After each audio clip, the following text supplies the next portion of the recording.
Jon Vlassopulos, ladies and gentlemen. I saw this gentleman in his native habitat, Jon Vlassopulos, British accent, Nashville, Tennessee. We were there for Bitcoin Nashville in July, drove around in his convertible Aston Martin. He knew everybody in town, knew all the hot spots. That city is absolutely incredible, a music hub, dynamic, very livable, and it was awesome. We know each other from China. He has a great story. I want you to share. We're not even going to get into Napster first. We're going to get into the Jon Vlassopulos origin story and your path to China, Roblox, music, and now Napster, please. Good morning, everyone. Rich is one of my, I think 1993, maybe, we knew each other. So back in the day when we were in preschool in Beijing, we were knocking around when I was studying Chinese in university. So it's nice to be back in Asia. Always love coming back every year, seeing great people like Ralph and supporting Jasper in the event. So my journey began as a DJ, actually back in China in the 90s when we were knocking around. And then that allowed me to get into the music industry for a record label called BMG, and started in Hong Kong in the regional office and then moved to Tokyo. And I think back in the day, we were talking to Believe and some other labels now, and they're going, we're investing in local acts. And we used to do that back in the 90s in the major labels as well. So got to know a lot of the artists in the region, and then got taken to New York and was part of a global team at Bertelsmann. And that was where I had the first connection with Napster, the kitty on my T-shirt. So Napster won. Bertelsmann put in about 60 million into the company, and then we took a $1 billion offer to the music industry to legitimize Napster One. And Napster, if you remember, we were talking to the tech support guys that you could chat to people. You obviously got all the music. The Napster 2 was going to keep that social side of music, and then it was going to be a $9.99 model. And we believe that curation shouldn't be centralized and should be more pushed to the network. So you could then have little islands of discovery with your favorite radio stations and DJs and magazines and venues and festivals and artists, et cetera, et cetera. And then you could have digital goods, and there was going to be micro subscription, and then there was going to be a whole offline component where you could get vinyl and cassettes and CDs to the door. So like a whole 360 platform, but much more of a platform model and less of a gated service, which kind of DSPs became after that. So if it wasn't for my German boss at the time, who antagonized the music industry a little bit, he wanted to run away with all the ice cream from the party, we would have got the Napster 2 live. So we were very close, but didn't make it happen back then. So it always stayed with me, what if we could have finished what we started? So I think over the last 25 years, music has gone now to kind of saturating in the DSP model where every possible track is digitized. We thought we would have 3 million tracks available. We now at Napster have 170 million. So I think generally now, as I went on the journey, I left music for a while and then went back to music at a company called Roblox. And we did a bunch of virtual concerts and digital goods and generated hundreds of millions of dollars for artists and labels and brought people together. So that human aspect of music we felt was missing. So at Roblox, we had a big community of now 380 million kids on the platform every month. So they were brought together around music. They could chat, they could connect. And then the artists could connect directly to their fans and monetize through digital goods. What's the biggest concert that you put on there? Lil Nas X was the big one we had. There was 40 million people coming together, which was kind of fun. And it was my kids. Whenever they get asked, what was your first concert? They say, well, my first concert was Lil Nas X. It was a virtual concert. So for that Gen A audience, they don't really see a difference between real and real life and virtual. For them, it was just people coming together. They could come together with their friends, not in their same city. So they got together with their old friends from San Francisco and friends from London and friends from LA, all on the platform. So after Roblox, the metaverse was hot prior to AI being now eating the world. So the metaverse was sort of the buzz factor prior to AI. So no one particularly knew what we were up to in the metaverse initially at Roblox. And then I was speaking with Zara Larsson, a Swedish pop star in Lisbon, and that was the same week that Facebook rebranded as Meta. So after they rebranded as Meta, the whole world went metaverse crazy. And I thought it would be interesting to go deeper into the metaverse and was going to take a gig at Meta. And then I got found by, so the story of the Napster after we left it at Bertelsmann, went to Roxio, then to Best Buy, and then end up getting acquired by Real Networks. And Real Networks had started Rhapsody. So Rhapsody was the first ever streaming service that launched the $9.99 model before Spotify. And so they rebranded it as Napster in 2011, and then 2016. The company stayed independent till 2020, then was taken public in the UK, and then our investors took it private 2 years ago. So these group of investors, led by a $1.5 billion hedge fund, came to me. He was a Chinese guy who lived and worked in London. I was a British guy who lived and worked in China, so we got on. And he goes, look, you've been going on at Roblox about how you want to change the music business, and things need to be different, and the DSPs have no innovation and antisocial by design. We bought a small one, so why don't we team up and see if we can make some impact on the music business? So that was 2 years ago. So since then, I think we've been cleaning up the Napster business. It was a legacy company. We were still in data centers. We weren't in the cloud. We were still taking credit cards because the company had been around for 20 years. And so now we've modernized the business. We're right at break even. And we're kind of in a process now to raise material funds, or the companies may be looking us to kind of roll us up into something bigger. But we're very excited about the kind of phase 2 of music. So Lucian, the CEO of Universal Music, spoke this morning in London at their kind of investor day.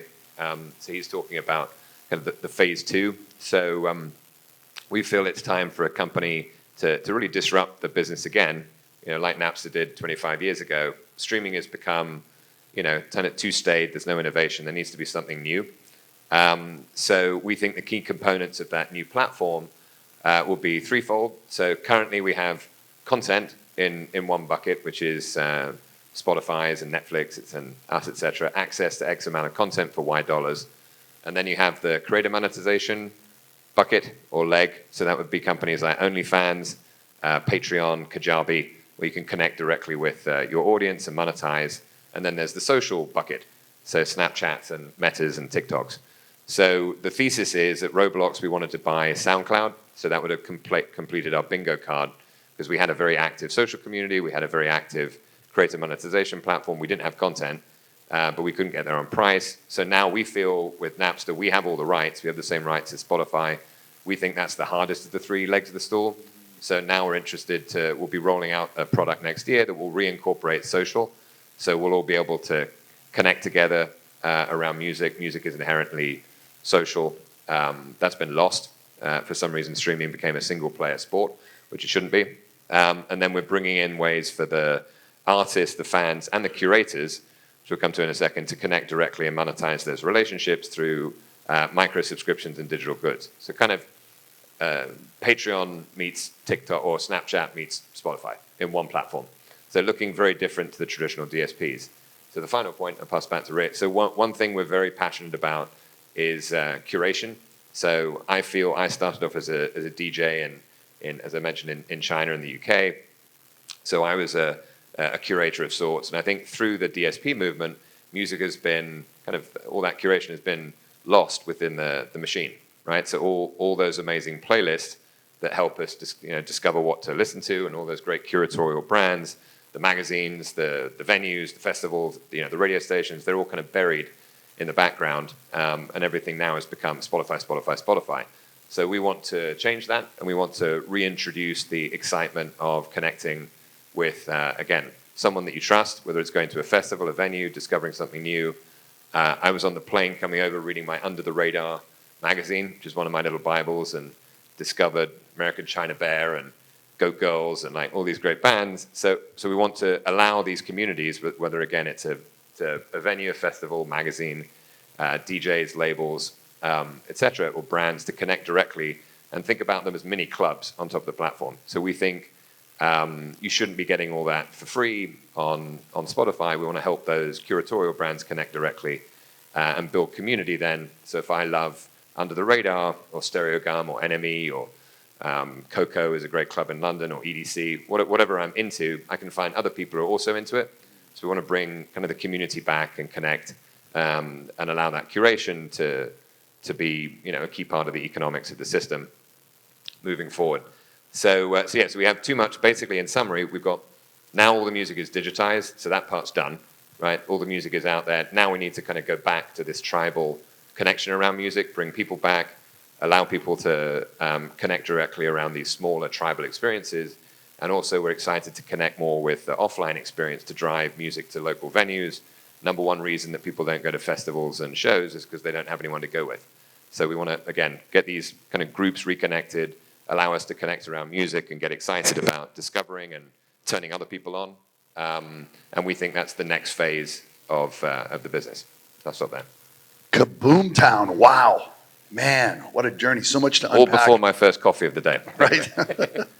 And you are certainly the person that championed that. Wow, so much to unpack there. I mean, the Napster brand is so storied and so well known, yet I love Sequoia, the venture capital firm, when they talk to a startup, they ask them when they're looking for funding, why now? Why now? What's changed now? And 40 million people in a virtual concert. And the fact that you have all of these existing licenses, but there are so many things changing with AI, with blockchain as well too. I'm here for Token 2049. I'm, entrepreneur in residence at Animoca Brands. I just flew over in a flight from Dubai with 300 people, all for Token 2049. We were about to land, and I said, "I'm sorry, did you say you were from Singapore?" He said, "No, I'm not from here. I got wrecked in the last crypto cycle. I'm single and poor." But hello, is this thing on? So I want to, I'd love to hear your thoughts about how this vision folds into AI and blockchain and the tokenized version of the internet in your roadmap. There'll be a transcript at the end for all of Rich's jokes that you can study, come back to him, have a delayed laugh, and he'll appreciate that. So yeah, I think if Napster was really the original decentralized before crypto was a glint or branded platform. So Napster originally was decentralized. That's an epiphany for me. You're right. It actually truly was. It was peer to peer, and it was just like it was really truly was decentralized. Okay, keep going. Yeah, thanks. And it was open. I think a lot of crypto now is that there are highwaymen on the highways taking tolls along the way. But back then, it really was all of us supporting the network. And we didn't call them nodes, and it was just people supporting the network. So the spirit of Napster was definitely one of decentralization, power to the people, rebellion and getting things out there and connecting people. So we think some of our investors are crypto investors. We're looking to bring on new investors. So we think there's an important aspect of ownership that the blockchain can provide, where there's a frustration. So Avenged Sevenfold, if anyone's a rock guy or girl, Huntington Beach hard rock band. So the guys, I was chatting to Matt a few weeks ago. So I think they're one example, right? So they've now left their label at Warner. They've gone direct to their fans. They've set up the Death Bat Club, which is kind of their fan club, and it's somewhat tokenized. So there's rewards for turning up to their shows. They just headlined Rock in Rio, and the frustration amongst the artist community is that social platforms, DSPs, legacy DSPs are kind of in the middle of a relationship that they feel they should have directly. So there's definitely that movement where the ownership aspect, from an Napster perspective, we're looking to be more of a platform that's a gated service. So like indeed, 40 million people at the concert. Where's the merch? The merch is NFTs, tokens, other virtual items, and that's something where that can really enrich the artist as well too in the future. Yeah, I think we don't want to necessarily shout too loudly on the front end about like Web3, but we think there are definite benefits on the back end to ownership and control and transfer of goods. So I think again, Lucian's summary this morning was three main aspects to the future of the business. One, streaming itself, there's still a lot of headroom, so around 600 million now, and that's still going up and to the right. Number two, super fandom, and the economics around it is a core part of certainly their strategy, and we think the next phase. And it necessitates a new material platform. It's hard to do. We have 3 artists, and we're going to grow to 100. So we already have a storefront for every artist in the world on the platform. We have the same rights. And 3, that music is this human experience. So going back to that social side that's been missing, where we can connect with other people around music, the live experience connects more with the digital experience, and we have less of these siloed experiences of radio, live and DSP streaming. So yeah, I think it's a pretty. I think Tune FM raised whatever 50 million yesterday on the Web3 side. I think there's a lot of excitement in the space. If you look at the Google search results for like superfans, it goes like this, and then there's massive hockey stick. But I think the key part is less lip service and really being able to deliver these experiences at scale. So what we tried to do at Roblox was having, as Rich was saying, like material lighthouse examples where we would have success for reach, so 40 million people, making millions and millions of dollars, so money, reach, where other people can go, I want to do that. So that's what we'll be looking to do next year. So we're looking to have 20 to 25 partnerships with, again, magazines, festivals, venues, labels, DJs, etc., that will show how we can bring these communities, digitize them, help them monetize and reach directly away from an advertising model. And you'll see the playlists, so all of the playlists in the world are all owned by us, really, as the fans, right? They're not owned by the platform. So I addressed a group of Wall Street investors, who the main guys who invest in all the public music stocks, Universal and Spotify. And I mentioned that you can export. When I moved to Napster, I took 320 playlists from Spotify into Napster, and they're like, "You can do that?"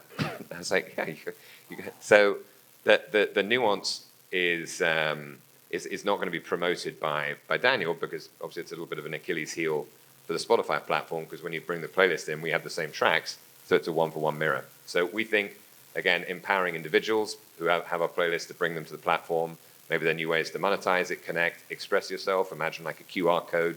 When you meet someone, it's not just a Spotify wrap once a year. You can scan the QR code and I can see what Paul's into and Rich is into.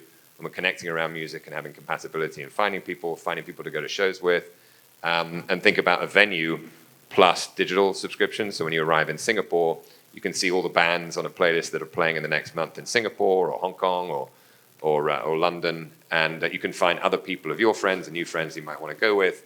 The venues can give you a promotion, kind of like radio, going, hey, you signed up today, you'll get one ticket free or get a drink at the bar. So just making the whole thing a lot more fun.